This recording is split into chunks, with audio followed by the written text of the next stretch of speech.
Soyez les bienvenus sur le plateau TV des JFR 2022 et c'est un face-à-face qu'on vous propose aujourd'hui en compagnie du docteur Foucault Chamings. Bonjour. Bonjour. Vous êtes radiologue spécialisé dans l'imagerie mammaire à l'Institut Bergonié de Bordeaux. On va parler avec vous dépistage des cancers du sein et notamment sur cette thématique que vous avez modérée en session, à savoir les freins au dépistage du cancer du sein. Quelle voie d'amélioration? C'est la question posée. D'abord, soyons pratiques et concrets. Qu'est-ce qu'on entend par dépistage du cancer du sein? Alors le dépistage, ce qui est important de comprendre, c'est qu'en France, il y a donc deux circuits de dépistage un petit peu différents. On a d'une part le dépistage organisé, qui se caractérise par le fait que les patientes de 50 à 74 ans sont appelées par courrier pour venir faire une mammographie tous les 2 ans. Donc elles viennent dans leur centre faire leur mammographie et ensuite cette mammographie est envoyée à un centre régional pour qu'il y ait une deuxième lecture. Et puis en parallèle, on a le dépistage individuel. Donc là, c'est vraiment un dépistage qui va se faire sur prescription du médecin traitant, prescription du gynécologue. Et la patiente va faire aussi une mammographie dans le même centre de radiologie, mais il n'y a pas de deuxième lecture. Et le cahier des charges est un petit peu moins strict. Il est plus facile d'intégrer dans ce dépistage notamment la tomosynthèse, donc une nouvelle technique d'imagerie mammaire numérique qui peut être intéressante et qui pour l'instant n'est pas encore on va dire intégrée de façon officielle dans le cadre du dépistage organisé. Donc, si je comprends bien, deux types de dépistage et quels enjeux actuels autour de ces dépistages? Donc le dépistage, évidemment, c'est quelque chose d'essentiel. Hein. On va en reparler un petit peu plus tard. Il y a beaucoup de questions autour des dépistages aujourd'hui, avec notamment pour le dépistage organisé, une réflexion autour de sa modernisation en quelque sorte, avec notamment avec l'arrivée de techniques nouvelles ou d'éléments nouveaux. On voit on peut espérer que le dépistage organisé va évoluer. Alors comment est-ce qu'il peut évoluer? D'abord en intégrant les outils numériques. Aujourd'hui, quand on fait de la deuxième lecture, on envoie les clichés films, mais la lecture maintenant des mammographies dans les centres la plupart des centres, dans tous les centres, se fait de manière numérique. Et c'est le cas notamment de la lecture de la tomosynthèse. Et aujourd'hui, le fait que le dépistage organisé ne soit pas numérisé, ça empêche finalement d'envoyer les tomosynthèses pour pouvoir faire une deuxième lecture. Une autre voie de modernisation, c'est aussi la réflexion d'un dépistage qui soit un peu plus personnalisé. Aujourd'hui, le dépistage organisé, ce qui est proposé, c'est la même chose pour toutes les patientes, donc une mammographie tous les 2 ans, quel que soit finalement leur risque personnel. Alors qu'on voit bien que peut-être ça pourrait être intéressant d'adapter ce dépistage au risque de chaque patiente, peut-être faire plus de mammographie à une patiente qui a peut-être un peu plus de risque que la population générale, peut-être moins de mammographie si elle a un risque qui est moins élevé. Aujourd'hui, ça n'existe pas, mais c'est quelque chose qui est en cours d'évaluation, notamment avec l'étude MyPEPS, qui est une étude européenne, qui justement s'intéresse aux bénéfices éventuels de proposer un dépistage plus personnalisé pour chaque patiente. Et vous nous dites enjeu autour de la modernisation, mais également enjeu autour de la participation à ce dépistage organisé. Et justement, quelle lecture faites-vous de l'évolution de la participation à ce dépistage et quels sont les freins à cette participation? Alors, justement, le principe du dépistage, c'est d'essayer de réduire l'impact de la maladie sur la population générale, donc notamment en termes de survie et en termes de qualité de vie. Et pour arriver à ce genre de résultat, il faut une participation qui soit importante. Alors, ce qui est recommandé, c'est un taux de participation qui soit au moins 60 voire 70%. En France, on tourne plutôt autour de 50%, donc on voit qu'on n'est pas encore du tout au niveau recommandé. Et on a même vu récemment, sur les années récentes, une diminution du taux de participation avec, sur les derniers chiffres, un taux de participation en France qui tourne autour de 40%. Donc on voit qu'on est vraiment loin des recommandations. Alors pourquoi est-ce qu'on a cette difficulté de participation des patientes? D'abord parce que la mammographie, ce n'est pas une expérience qui est très facile, très favorable. C'est-à-dire que les patientes, d'abord il y a l'expérience de la mammographie, de la compression, qui n'est pas toujours un moment très agréable. Et puis il y a surtout l'anxiété qui est associée. Parce qu'évidemment, quand vous faites un dépistage, il y a un risque qu'on vous trouve quelque chose. Alors vous alliez très bien, vous étiez asymptomatique, et puis il faut aller, peut-être on va vous trouver une maladie, et vous allez ressortir de votre dépistage, où vous serez devenu une malade porteuse d'un cancer. Donc évidemment, c'est anxiogène, c'est difficile, et les patientes sont plutôt réticentes quand même, fondamentalement, à vivre cet événement. Un autre frein, c'est que justement le bénéfice réel de ces examens est peut-être pas forcément très clair aujourd'hui dans la tête de tout le monde. En tout cas, on entend des discours qui sont un petit peu, on va dire, contradictoires, ou certains qui peuvent suggérer que le bénéfice du dépistage n'est pas si important que ça. Et donc, on peut imaginer que les patientes se disent si en plus le bénéfice n'est pas si net, je ne vais pas vivre cette expérience qui est globalement négative. On en reparlera après, je crois, c'est sur la question vraiment du surdiagnostic. Effectivement, on en entend beaucoup de messages qui disent que peut-être on va trouver des cancers qui n'auraient pas évolué et que le bénéfice n'est pas si grand que ça. Un autre élément aussi qu'on a vu récemment sur la taux de participation, c'est l'effet Covid. Évidemment, les patientes ont arrêté de venir faire du dépistage pendant la période Covid, c'est ce qui était recommandé par les sociétés savantes.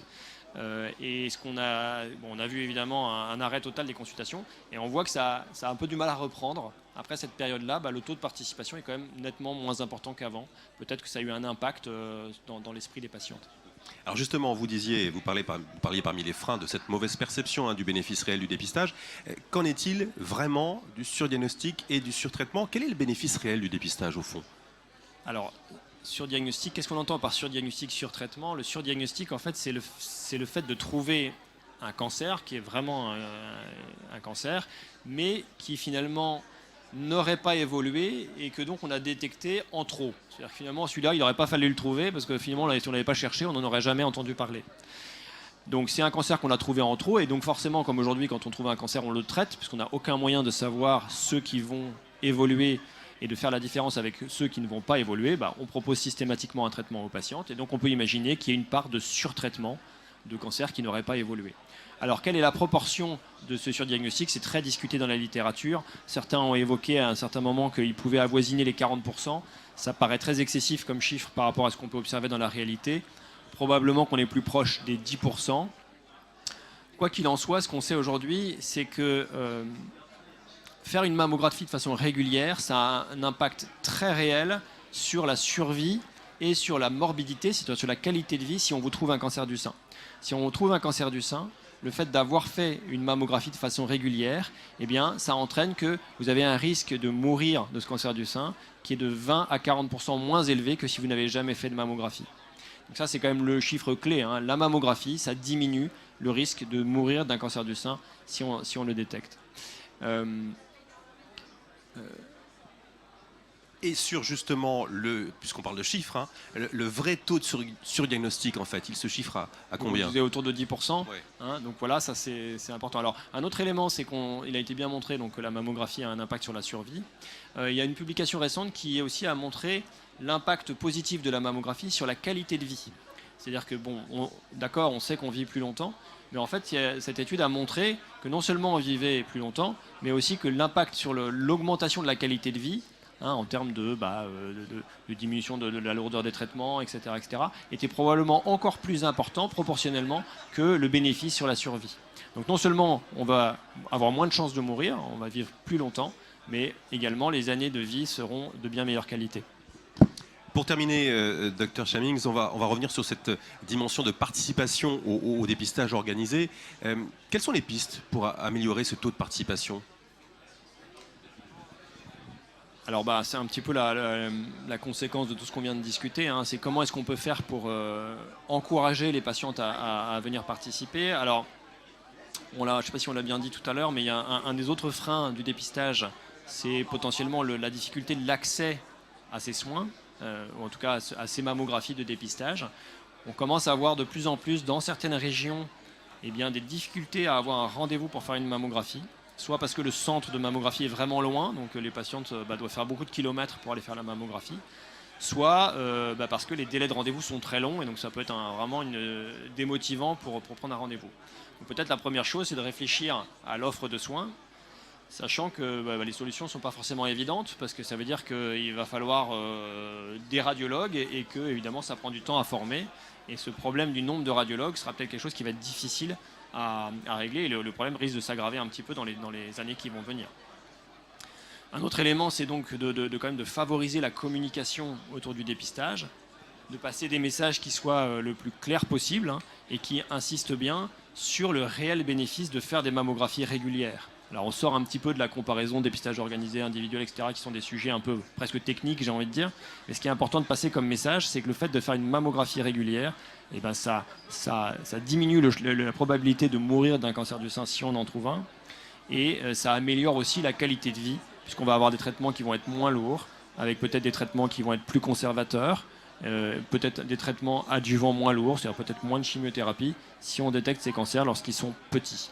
Donc ça, c'est important d'avoir un message qui soit le plus clair et le plus solide possible.